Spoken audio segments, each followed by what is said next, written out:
Hey, Chimosabis, welcome to 30 with 20. It's show 100. So that means it's time to party. So that means all you miscreant Chimosabis better start the party now for the weekend. So hit it. Come on, y'all. Let's go downtown. Come on, y'all. Let's groove. Hey, hey, hey. Come on, Mr. Thursday. I'm dead on my feet. Most of the time, too tired to eat. When I try to read the paper, I fall fast asleep. But soon as Friday rolls around, I lay all my weekly burdens down. I put on my glad rags and paint the town. Right now I'm living for the weekend. 'Cause that's when I party down, party hard, party down, party hard, party down. Soon as the Monday rolls around again, I got to put all that partying to an end.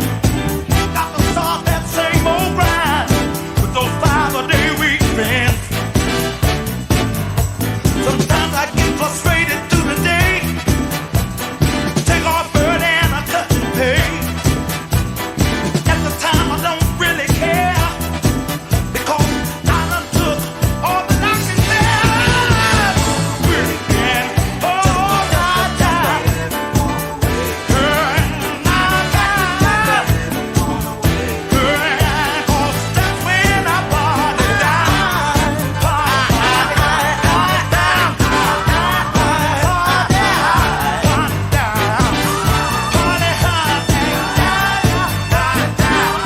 party hard, party on down.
Well, hi, Kemasabis. It's Tony D'Angelo. It is Thursday, July 31st, 3 p.m. Eastern Time. and you are here for another edition of 30 with Tony. Thank you. Thank you so much for all of you that watch, who comment, who circulate, who give me constructive criticism, even those of you that hate watch. I appreciate every single one of you because you are helping to make it happen, especially the people that hate watch. You know, they whenever I do something, they come with some complaint that I really can't print in a legitimate audience, but yet you get a lot of curiosity whenever you do that, and we end up with more people.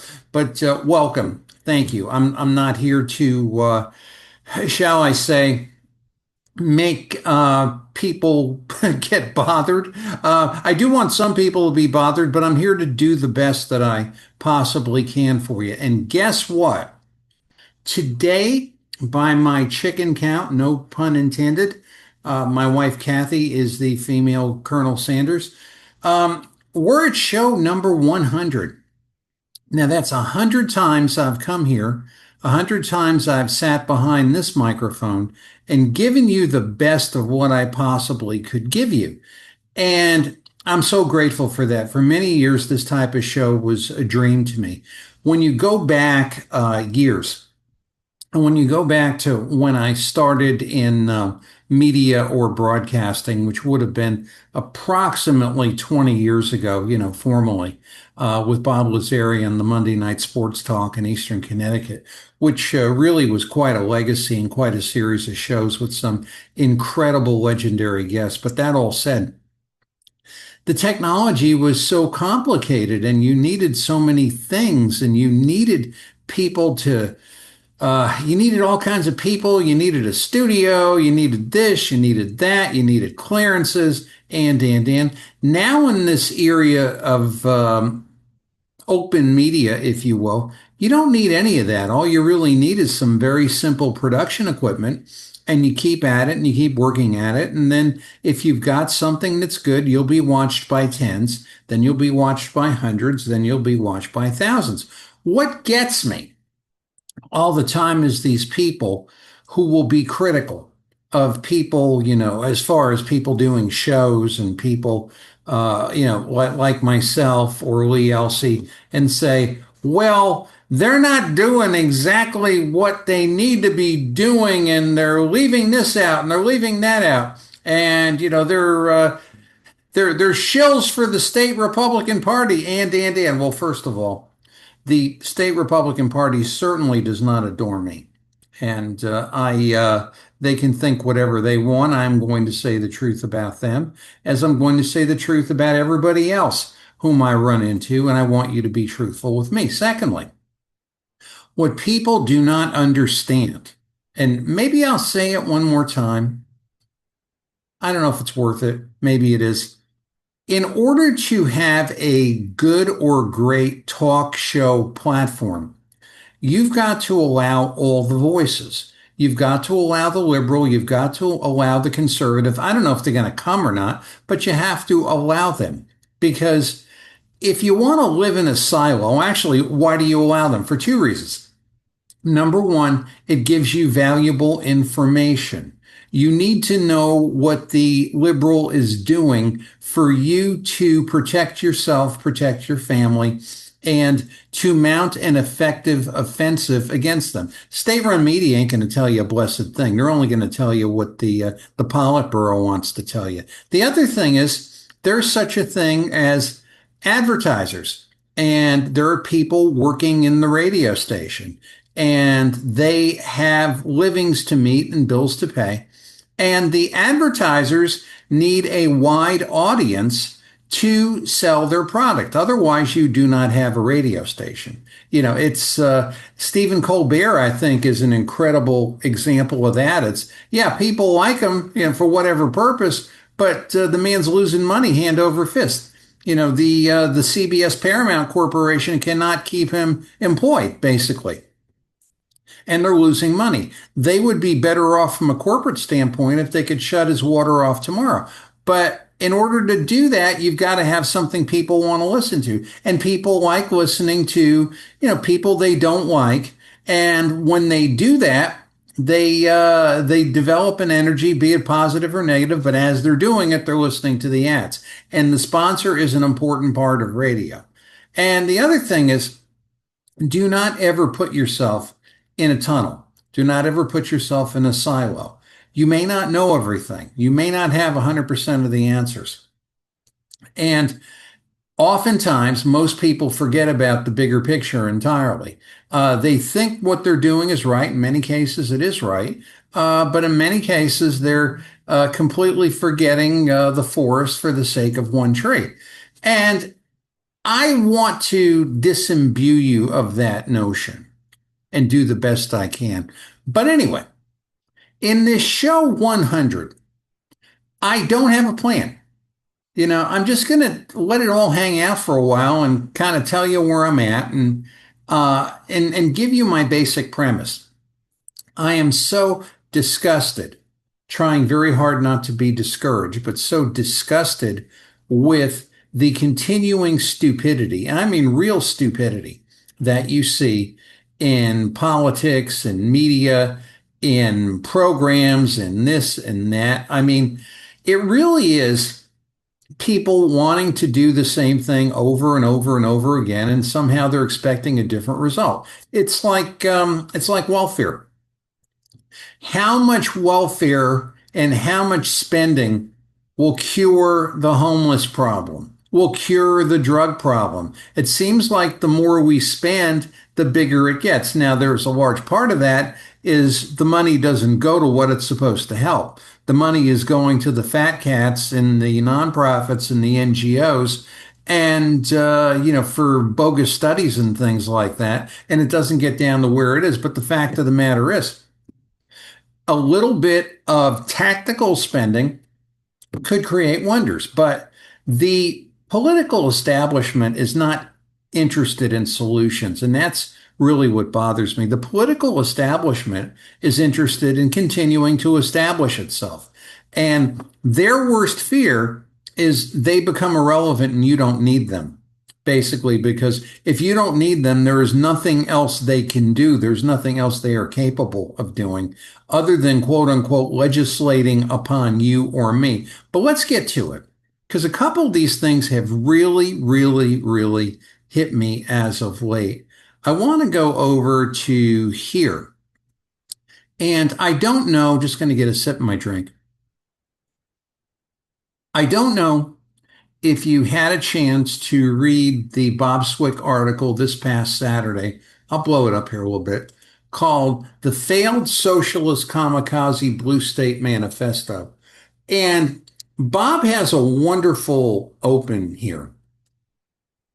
If you look at Ned Lamont, if you look at Chris Murphy, if you look at Kathy Hochul, if you look at Michelle Wu, if you look at Maura Healey, if you look at Janet Mills, they're all out there crying the poor mouth. They're all out there crying, get Trump. They're all out there yelling 86-47. But in doing this, they have no conclusive solutions. They have no solutions at all to the messes, socio-economico, politico, religioso, probonistico, stupido messes that are going on in their states. There's no solution whatsoever. The only way they stop entire disaster is by spending money, your money, for the same crap that they've been doing year after year after year. If they run out of money, they've got nothing. And when it comes down to their imagination, their governance, their problem-solving skills, their leadership, they have none, basically. But what they can do is, they can toss you something that will keep you, satiated for a little bit. It's kind of like if you're driving on a car trip and you've got cranky kids in the back seat and, Mom, I'm hungry, I'm hungry, I'm hungry, I'm hungry. So, Mom's decided she's had enough of this. She pulls into the first, McDonald's or Burger King or Jack in the Box or wherever it is and buys a bunch of, cheeseburgers, sodas, and fries and, flings them, doesn't throw them, hopefully, but flings them in the back seat, says, here, eat. Not real good food. It's only a temporary panacea. It'll make you feel good for a while, maybe until I can complete this drive. And that is how these people govern, basically. That's what they do. But Bob Swick hits this harder. And the nub of what's here is what has been on my heart and soul and mind for the longest period of time. When you look at a Chris Murphy, when you look at a Ned Lamont, when you look at a Justin Elicker, when you look at some of these other, losers and dreamers and everything else, they never have a plan other than a program, other than spending money. Never, ever, ever. And most of them would turn away a good suggestion, just about all of them would, and a good policy, many of which are in the One Big Beautiful Bill, many of which are being propounded at this moment by the Trump administration. I'm not saying I love every single thing in the Trump administration, but these are the best policies I have seen forever. Policy to a Connecticut politician is like an ice cube to an Eskimo, basically. And that's the way it's been for years, regardless of what side of the aisle you've been on. But basically, the person in a Murphy or a Lamont or something like that doesn't embrace these things. And here's a perfect example. When Lamont started, going to the White House and talking to Doug Burgum, who basically is a functional genius when it comes to the delivery of energy, that man is on the stick, let me tell you. And I'm sure they had a nice conversation. I'm sure Mr. Burgum doesn't know everything about Mr. Lamont. And, the person running against Ned Lamont, Josh Elliott, said, hey, what's going on? It's friendly with Trump. That's how idiotic it is, basically. That's how insane it is. And not only that, but you have losers, liberals, lunatics, bums, and mentally ill people who would do that, who would rather kill Donald Trump and his policies than save themselves from their own morass. And, Chris Murphy is at the top of that list. What does Chris Murphy do? What is his value? Does he do great public safety policy? Does he do great international policy? Does he do great tax policy? Does he have a functional logistical brain in his head? I don't know. You tell me. I just don't see it. He basically he must spend his days ranting like a teenage schoolgirl who's had multiple affairs break up on X. That's the only thing I see Chris Murphy do. And these days he kind of looks like Papillon with that beard, like a concentration camp survivor that didn't get out. But basically it's like, what does he do? His job is to be a kamikaze pilot to wreck the state. Because when he wrecks the state and when these people wreck the state, basically what they're doing is they're saying it's all Trump's fault. Trump did this to us. Trump stopped climate change. Trump stopped transgender rights. Trump stopped Medicare. And that's all garbage. That is all nonsense. It's like when they started with the e-car mess. And not one Republican, not one stinking Republican in the state called for the commissioner of the Department of Environment and Energy Protection in Connecticut, Katie Dykes, to be removed for the stuff that she was pulling. Not one, not one. These people are absolutely nowhere. I have not been a student in as much of the Daiquat, if I'm pronouncing that correctly, situation with the weeds in the waterways. The several things I've read, people were very up on that. I am not. Would scare the hell out of me. I know people who said, why aren't the Republicans at the press conference screaming at the Democrats throwing poison in the river? I mean, basically, not a word, not a word, not a word, not an ounce of protection, or participation rather. And these are the things that you see, and these are the things you make note of. I've seen our state Senate in Connecticut talk about, well, we have to promote trades. Now, one of these turkeys came out when the One Big Beautiful Bill was in Congress, demanding the 23% reduction in small business income that when the Senate got a hold of it, made it 20. Basically every contractor, every guy that comes here to do something for me is working for himself and can avail himself of that deduction. And not only that, but if that deduction didn't pass, he would be paying taxes next year on 20% more of his income. They have no functional brain to see that increased taxation reduces spending power. And if you reduce your spending power, you decrease your economy. That completely escapes them. But that all said, they have an economic and social kamikaze mindset. They just want to see the damn thing wrecked. I mean, look at Zoran Mandami, on top of hating Jews and wanting to tax the white neighborhoods and all the other stupid stuff that he wants to do. And, there really isn't God bless Curtis Sliwa, who's fighting the good fight. There really isn't any organized effort, at least when I can say, and see in New York, to take this guy down daily. I think it's starting. People are starting to do it, but they're starting to see the seriousness of it. The people that are most scared are shall I say, the people who are disenfranchised are the sane and good Democrats. And there are sane and good Democrats. For example, look at the administration of Donald Trump. The two biggest things that I see of power in the Donald Trump administration are the finally getting to this intelligence farce and the whole Russia hoax and what all these people were doing and essentially causing treason and wrecking the country, and the health crisis, and people getting sick because of food and no exercise and chemicals in food and things like that. Who are the people spearheading those efforts? Tulsi Gabbard and Bobby Kennedy, both Democrats.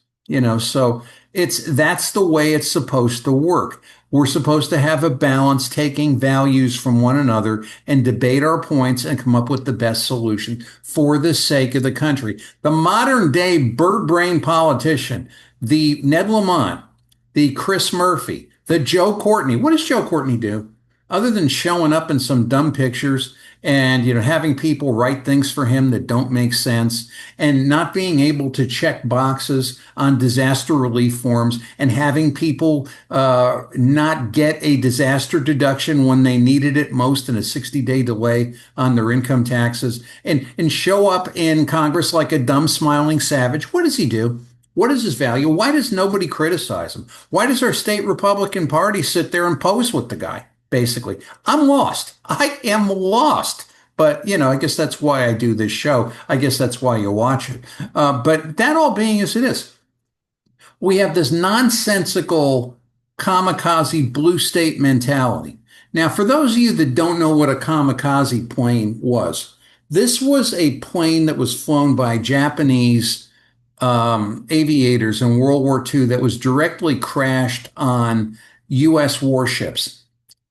An act of desperation, an act of sabotage, an act of ruination. That is how the Lamonts, that is how the Murphys, that is how the Justin Ellikers, that is how the Kathy Hochul's, and that's how the Dan McKees and the Maura Healey's govern.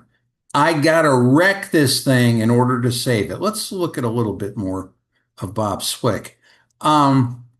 To be an effective kamikaze pilot, you must have an enemy and you must hate him. And guess who that entity is? Donald Trump. They don't even call him President Trump. They call him Trump, like he's shoe leather. And basically, every day your ears are blitzed with how bad Trump is. And it's, you are becoming, if you do this, a nattering nabob of negativism. That's a great saying. And that's what happens to you because what you hear and what you see turns out to be what you believe. Now, there are things in the one big beautiful bill. Don't give me all these esoteric things about the deficit and this and that. Amazing. All these freaking turkey ass politicians and news people who, probably cannot balance their checkbook are now budgetary experts. And, again, the Congressional Budget Office, who's always wrong, talked about the deficits. Yes, there are deficits, but how do you get rid of the deficits? You get rid of the deficits through growth. You get rid of the deficits through taking the tariff revenue and booking that and then paying it down. Simple beans, right? So, but they don't look at any of that. They just sit there and go blah, blah, blah. And no one's getting cut off of Medicare. And basically, you have the resources. Unfortunately, you have morons and turkeys and bureaucrats and nonprofit heads that can't manage it. That's basically it. It's the George Allen thing when he was coaching the Washington Redskins, and the owner Jack Kent Cooke said, "I've already given him an unlimited budget, and he somehow exceeded that." That's your mindset of a politician. So when you go down, you look at the tax burden. Look at this here. New York is ranked number 2. 13.6% of your taxes in New York go to that failure or of your dollars. New Jersey, 10%. Connecticut, 9.9%. But fight Trump. You got to do whatever it takes. No program is forsaken and no spending will ever cease. And that's basically the way that it is. And that's all there is to it. You will never see change in any way, shape, or form until you change the thinking of the people in power or get rid of them. Basically, we don't have conservatives and liberals. We have batzos and we have enablers by and large. That's basically what it is. Oh, dear Lord, let me hang on here long enough until I can get my pension. And that's really where it's at. The 18th annual Rich States, Poor States report is Connecticut's 44 out of 50. And that's even with the billionaires. Imagine if the billionaires got out of Connecticut. And you want to know something? When the billionaires die, you think their kids are staying here? Oh, baby, you got a lot to learn. And Bob goes on to say, the more we spend on social programs, the more issues we have. So what are these people doing in office? What is their thought pattern? What are they saving? It's absolutely positively incredible. But what we have to do is we got to figure out ways to spend more and tax more and employ more of ours, not yours. So read down here, a couple other things I'd like to call to.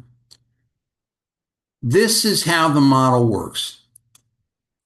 The more human wreckage there is, the more Trump can be blamed. The more Trump is blamed, the more the kamikaze mindset is unleashed on these poor, weak souls that know no better. With control of the media, their media, don't watch it. This sick strategy produces more debt, more crime, more drug abuse, and more physically and mentally destroyed people who become voters for the same wreckage and failure. It's like a couple of weeks ago on the Lee Elsey show, a few weeks ago, I was talking about those two poor obese girls who were jamming their van, a relatively new van or SUV, with all kinds of food items. One of them was so big she couldn't even stand up. And these were young ladies, which was terrible. Now, if I were to walk up to them and I were to say, guess what? Donald Trump is going to cut your food assistance in September. You know something? Number one, they'd believe me. Number two, they'd hate Donald Trump for the rest of his life. Now, none of that is true, but there never is a reckoning to say, hey, I'm sitting here, I'm eating this stuff, I'm getting bigger and bigger. When is my life going to change? When am I going to be able to do something? And in the One Big Beautiful Bill and in the Bible and in the Constitution and anything that is written that would cause you to go out and do something, there's stuff you can do to improve your life, but they ain't improving nothing. And a large part of improving your life is that if we had an economic hotbed in Connecticut where employers would go out and recruit citizens to do work, they ain't coming here.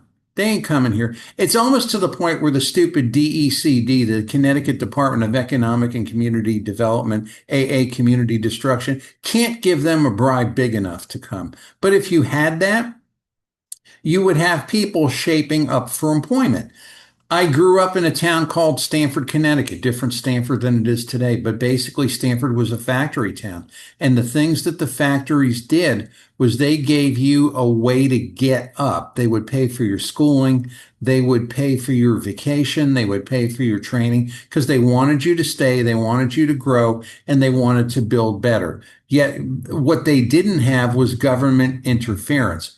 What they did have was government participation, aka stay out of the way. They also were able to do this in an income tax free environment. What does that tell you? Now, in socialism, help is destroying your city. You've got to understand that. Somebody's got to explain to me what is good about what's happening in Los Angeles and New York and Boston. Somebody's got to explain that to me. Am I to really think that these limousine liberal and ideological twit heads in Connecticut and in the Connecticut state legislature really give a tinker's damn about the poor, the downtrodden, and the illegal? I mean, yeah, perhaps if you're using one to clean your home and scrub your bathroom out and that kind of thing, but other than that, they don't care. You're a tool. I may have to clean my own house. Oh, heaven forfend! But that's basically what's happening here. What you see with the Murphys, the Lamonts, the Ellikers, the Kathy Hochul's is economic destruction, societal destruction. This is the mission. Or if it's not the mission, you tell me why it's not the mission. Tell me what benefit you will have. Are you going to get everything to just where it doesn't function anymore and you're going to have this great utopian society? Guess what? You ever read Sir Thomas More, Utopia? He tried that in the 14th century, 15th century, fell flat on his face. That is not the way man is wired. But yet these lunatics and batzos, I think, sometimes believe this. Anyway, let's move on. Here is the economic governance mindset of Ned Lamont and the Connecticut state legislature, yes, including the Senate, yes, including Republicans at work. We have an energy problem in Connecticut. The energy problem is fashioned in stupidity. There is incredible sources of cheap and available energy that we could use right now to fire up the state, to reduce bills, to reduce spending, to reduce taxation, to remove the emphasis of bureaucracies and burdens in our life, and paying fat salaries and fat pensions to bureaucrats who take the pension and take the money and run, never to be seen again. We could do something with that if we so chose. But yet, if you do that, you completely obviate the bureaucracy. You don't need the bureaucracy. But that's a problem for the bureaucracy. Bureaucracy doesn't like that. So, since we have this terrible energy situation, and since we have a mammoth politically connected electric company, Eversource, of which, quote unquote, the people in Eversource have a hand in government, and they're dealing in government in a cloak known as Advanced CT. Mr. Butler, who is the general counsel, Greg Butler, who is dealing with Ned Lamont in a secret nonprofit with respect to government. God only knows what they're doing. No legislator ever asks about that, which is sick, pitiful, cowardly, and demeaning. But basically, since we have all that, we got to keep that. We got to keep that. Doesn't matter if your heating bill goes up 15%. It's okay. You're a peon. You pay it. But instead of looking down the road and say, what can we do to stop the damn monster and the public benefits charge and the burden upon, the poor people trying to stay cool and trying to stay warm? Oh, simple. This is what we're going to do. We're going to exercise governance. We're going to borrow from the bond fund, and we're going to throw the money at the utilities to make the cost down. Now, look at it this way. You probably have, if you're watching me, I'm going to say you own a home, whether you do or not, or you're familiar with it. You probably have credit cards. And let's just say that you fell behind on your mortgage.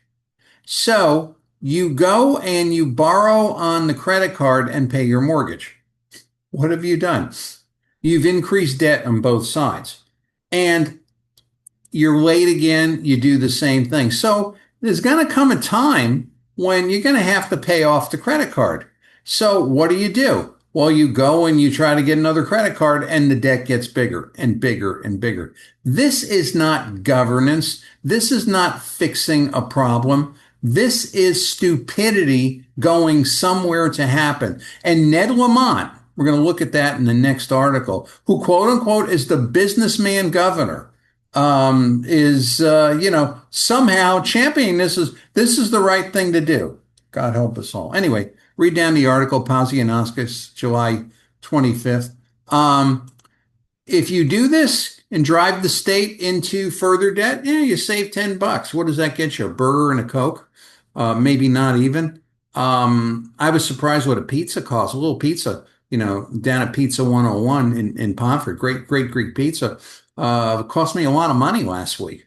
But basically, this is quote unquote the solution to make things better. We don't fix the public benefit situation. We don't try to get cheaper energy in. We don't try to revamp the Department of Energy and Environmental Protection. We don't try to get rid of Katie Dykes. No, we do none of that. We're going to borrow, and we're going to borrow some more, and we're going to borrow some more. This is how stupid it is. And here's Lamont, the businessman governor, using state bond funding as a means of reducing public benefits charges is one action we can take to provide some savings on consumers' electric bill, but this is only one step in making energy rates more affordable. Oh, please. And we need to do more to address the actual cost of generating and delivering electricity.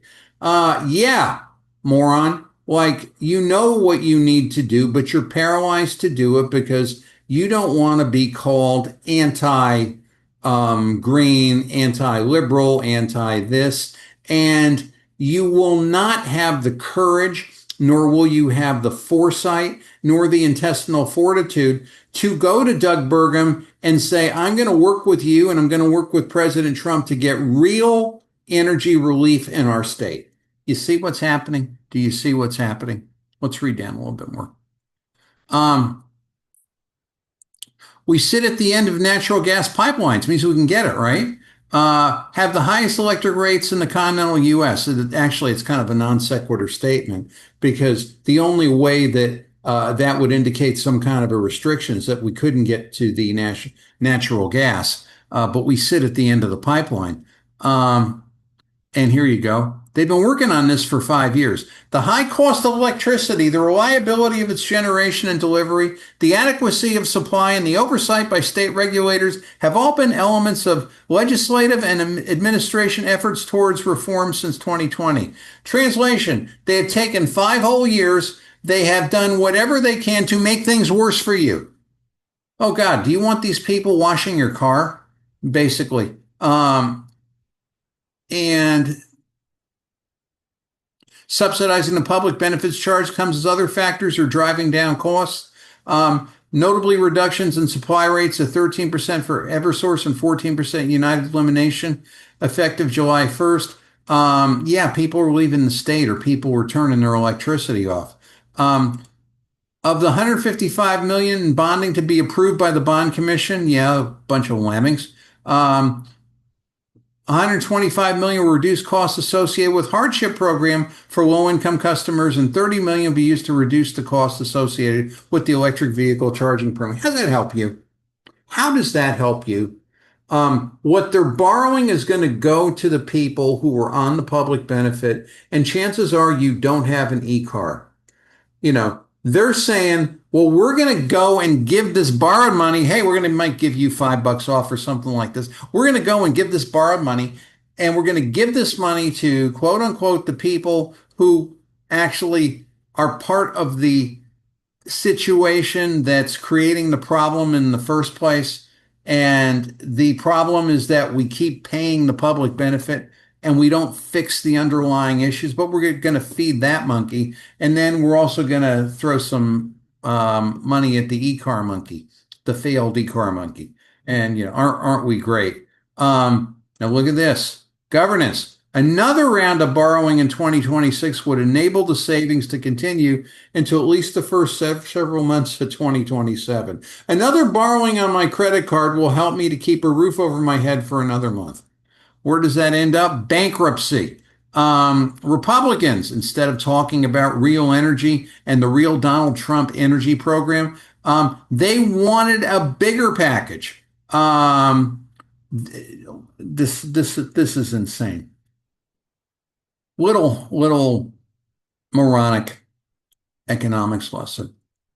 People run around Connecticut. First of all, they talk about data centers. Do not, under any circumstances, do not. Tony D'Angelo is telling you, do not do a data center in Connecticut. I don't care what the bribe is, don't do it. That all said, what do you need to run a data center? You need energy. You need cheap energy. You need plentiful energy. You need on-demand energy. You need affordable energy. How the hell are you going to get it doing crap like this? What do I know, right? Republicans talk about reducing the public benefits charge. And Republicans saying they want to totally eliminate these public benefits charges. How, guys? More borrowing? What's scary? Let me see if I can find it. Actually, let me do it this way because I want to be exact as I can. And let me go to here. And I want to go to here. Okay. I blew over that, shame on me. But the votes for SB4, this whole borrowing mess, were nearly unanimous, 144-3 in the House and 34-1 in the Senate. This is, quote unquote, the people that have the fiduciary responsibility in the state. Again, God help us all. But anyway, the stupidity doesn't stop there. You want to get aggravated? Look at the Kevin Rennie article on Sunday's Hartford Courant. Mr. Rennie talks about we solve the housing crisis. Tell me where there's a housing crisis. People are leaving the state. I see these slum of the future apartments being built all over the place by having how could I put it? In-law apartments. We'll do it. We will, but we have to change zoning in order to do it. Now, this is like a neat little fix because you can solve in other words, if you're living on a large lot, you can build an in-law apartment and other people can live there, and ain't that great? And, we're not disturbing the character of places and things like that. First of all, no one in America, we're past the days of Jim Crow. We're past the days of black people can't live here. We're past the days of Jackie Robinson coming to Stanford, being the first significant black resident, and. Nothing stops you from having the house of your choice if you're willing to work that hard and do what's right. Disimbue yourself of any garbagey notion. But that said, what Mr. Rennie, who quote unquote has no business mind, is not calculating is if there are two more people or another family living on a certain plot of land, they're going to need more services. The kids are going to need to go to school. There's going to be more money in taxes and public protection and things like that. So what does it really solve if it increases the costs prospectively? This is not a cost-free solution. This is not an efficient solution. If someone wants to have an in-law apartment in their property, I think they should have it. But yet they've got to be the ones that are doing it, and they've got to be the ones who are willing to support it. And then they've also got to have, quote unquote, people in that in-law apartment that are willing to pay their way. And that's basically it. But yet none of that really comes down to anything good. Now, if you want, quote unquote, housing, you've got to increase economics. increase economics, you need opportunity. You need low taxation. You need opportunity zones. You need economic incentives and the state producing and propounding these economic incentives that are in the one big beautiful bill. But of course, they're not going to do that. They're interested in being kamikazes, as Bob Swick said. But that all said, there's one part of this article, instead of ramming, shall we say, in-law apartments down people's throats when they may not want them, and not even being considerate of the other issues that would bring. For the first time in memory, says Mr. Rennie, a businessman serves as our governor. Not any businessman, one with a graduate degree from Yale School of Management. Governor Ned Lamont ought to be able to identify and adopt ways to streamline the state land use bureaucracy. He may need to suspend his deep roots in the land of zoning as a secular sacrament, Greenwich. Governor Ned Lamont, the businessman. What business has he ever done? I know of several. He was involved in an attributed ownership in something called Semaphore, where he facilitated his wife's ownership of a company to sell COVID tests of suspect accuracy to the state of Connecticut. And he got state money for that, and the company went damn near bankrupt. It's living on life support after the big pump and dump. He also was a businessman in a similar attributed ownership to something called Digital Currency Group that just about is hanging by a thread ever since the crypto winter.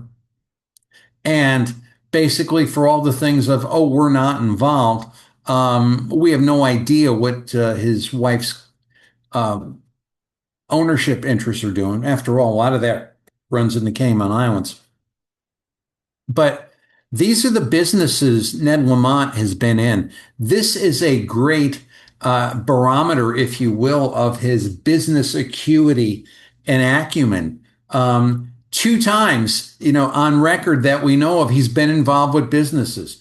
2 times the businesses have crashed. 2 times they've had state assistance. And this guy thinks Ned Lamont has the wherewithal and the perspective and the management skills to somehow save us from a zoning debacle and a housing crisis where people will be living in the streets.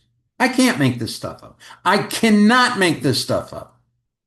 Anyway, I'll get a sip of my drink. And to review, for number 100, the kamikaze idiots want to ruin us. They want to take anything that's good and valuable that might be suggested by President Donald Trump and essentially kill themselves like a good kamikaze pilot, and 8647, no matter what it takes. That plane is going to hit that aircraft carrier regardless. We've got to 8647, even if we kill ourselves and kill our state. Economic sense in Connecticut in offering relief is borrowing money off of a debt to pay another debt. And this is good. And this is a wonderful thing. And Ned's all for us.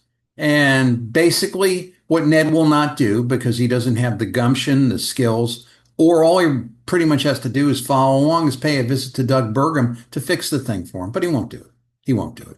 And we're going to pay for this kind of stupidity and ineptitude. And Ned's a businessman, says Mr. Rennie. He's going to get us out of the housing mess, but he has to put on his big boy pants. I think, honestly, he needs a steel jockstrap with a porcelain cup. I'm going to stop the share.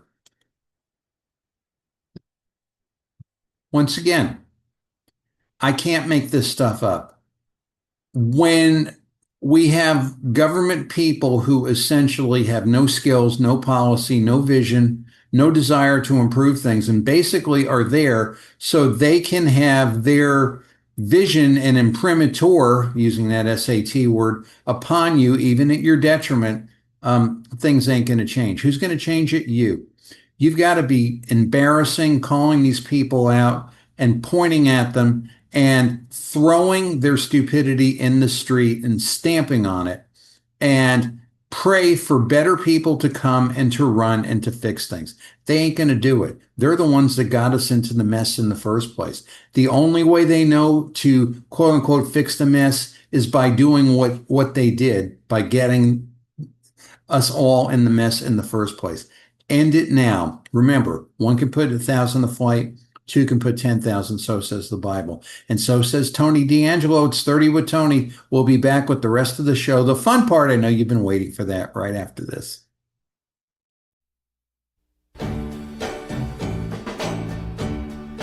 Darling, I am whatever you make me. So baby, baby, whatever you make me belong to you. I can be a beggar or a queen. You've got the power to make me anything. You've got the power, so open your heart. It's up to you, yeah. 'Cause darling, I am whatever you make me. So baby, baby, whatever you make me belong to you.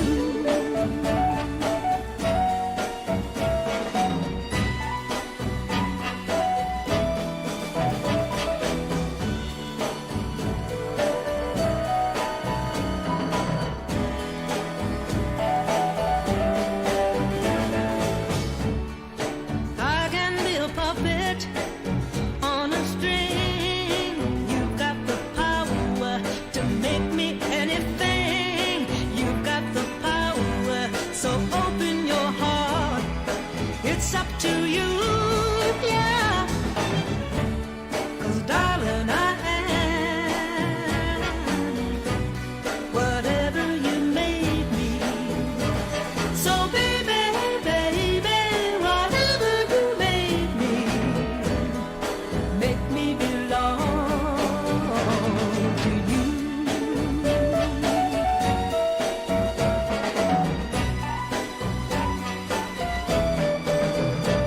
So baby, baby, whatever you make me belong to you.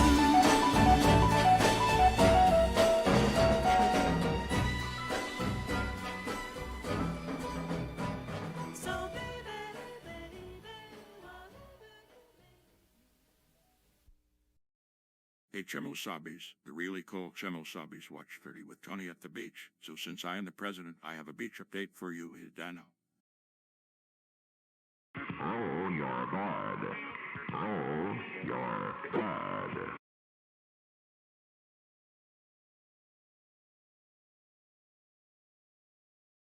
Hey, Chemosabis, it's the Trickster. It's time for a 30 with Tony classic movie review. And here's Tony. Well, thanks, Kemosabe's. Thanks for staying with us. You know, I've never been, well, actually, I can't even say that's really true. The acting career of James Dean is really, what can I say? I mean, he was a brilliant actor for a very limited part of his life because his life was limited.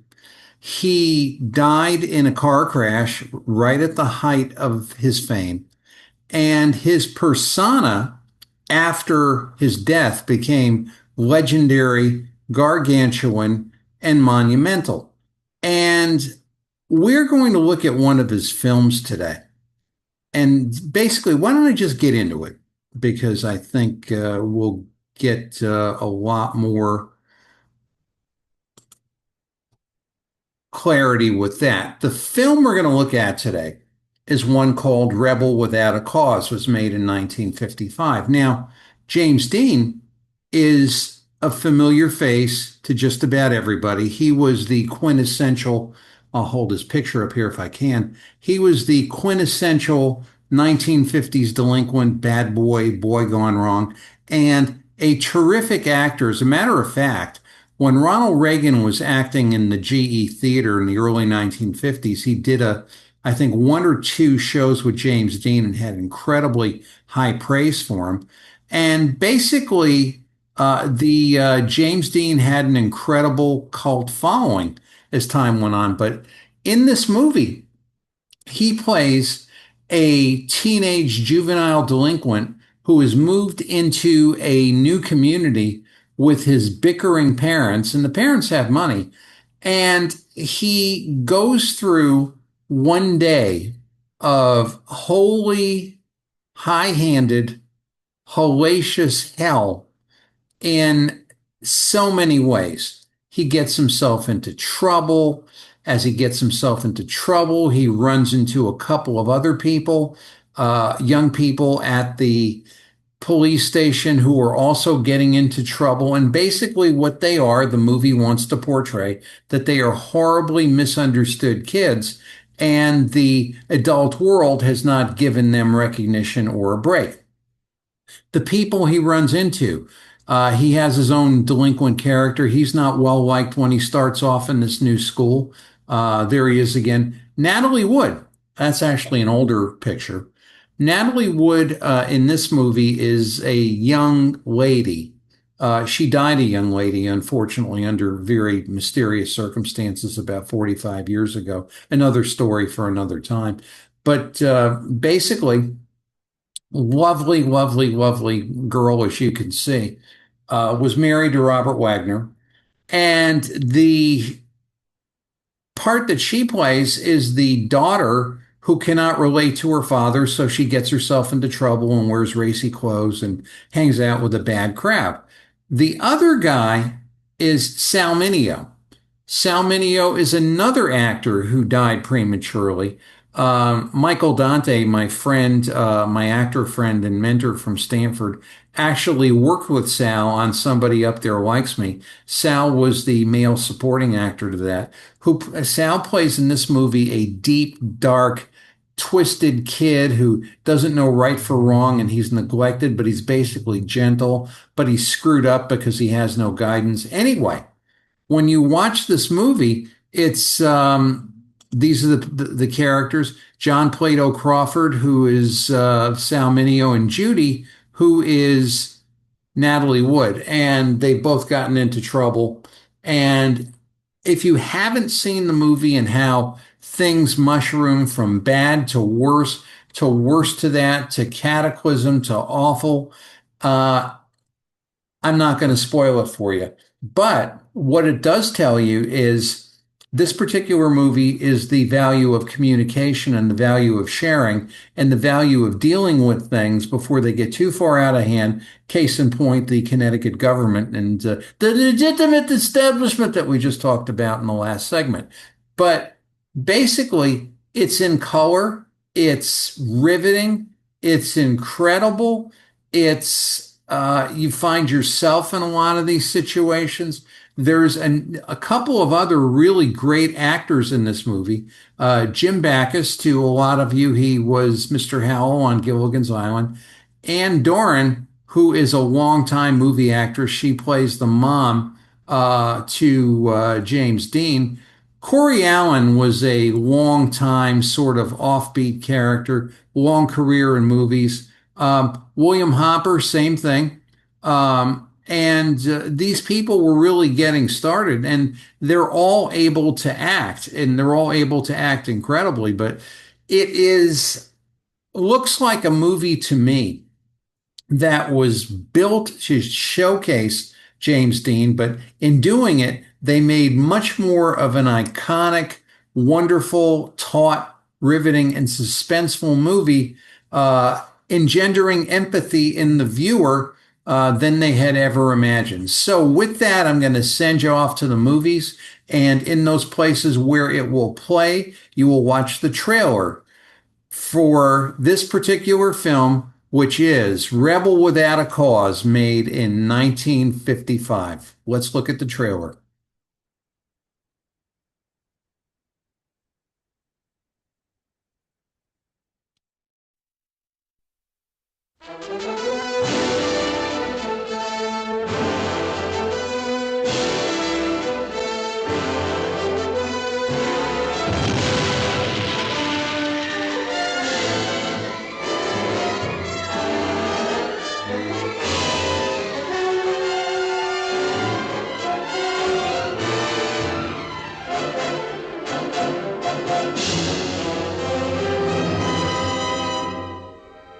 You know what kind of drunken brawls those parties turn into.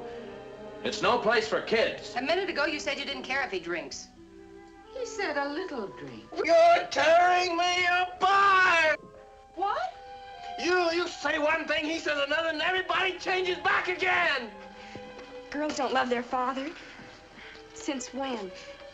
Since I got to be 16? Stop that!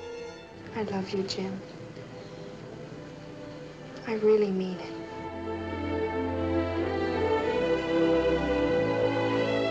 No. No, I don't want you to go to the police. There were other people. Why should you be the only one involved? But I am involved. We are all involved.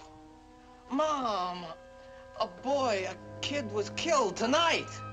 This is all going too fast for me. You better give me something. You better give me something fast. Jimmy, you're very young.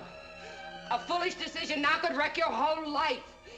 In 10 years, you'll never know this even happened. Dad, answer her.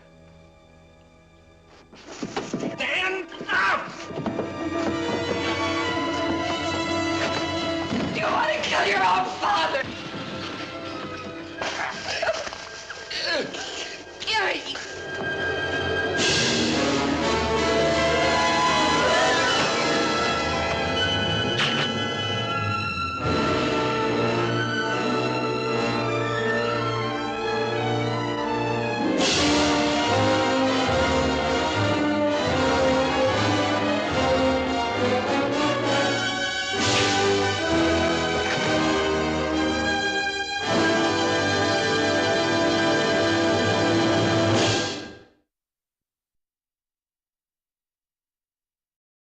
Hey, Chemosabis, the really cool Chemosabis watch 30 with Tony at the beach. So since I am the president, I have a beach update for you, Hidano. Roll your guard. Roll your guard.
30 with Tony, Thursdays, 3 Eastern on Twitter. Thanks, Kemosabe's. Thanks for staying with us this whole show. And, fellas, I don't know if this has ever happened to you. You go into the supermarket with your wife and, she might send you to get something and you finally find it and you come back to where she was and she ain't there and you have no idea where she is and you futilely search the aisles backwards and forwards and you try to describe your wife to patrons in the market if they have seen her, and you can't even remember what she was dressed in. That happens to me all the time.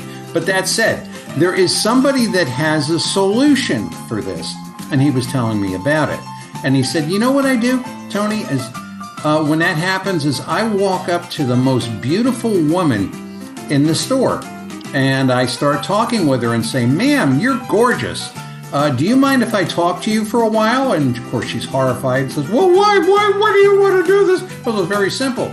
Anytime I talk to another woman, my wife appears out of nowhere.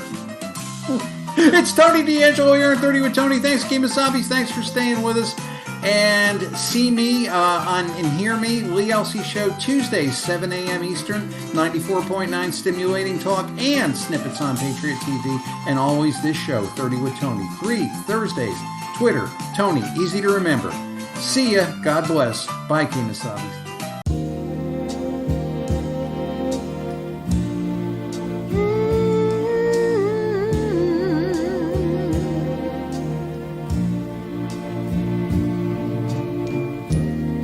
To make you laugh, I'd play the fool for you. Although the people turn and stare, I'd give my everything to keep you, boy. Oh, it breaks my heart when you're not there. I'll stage a ballet on a tabletop. Command performance, finger size. Though I ain't got no tune, my show won't flop, 'cause I'll find the music in your eyes. Oh me, oh my, I'm a fool for you, baby. Oh me, oh my, when I'm crazy, said I'm crazy. Oh me, oh my, I'm a fool for you, baby. Let your love light shine on me.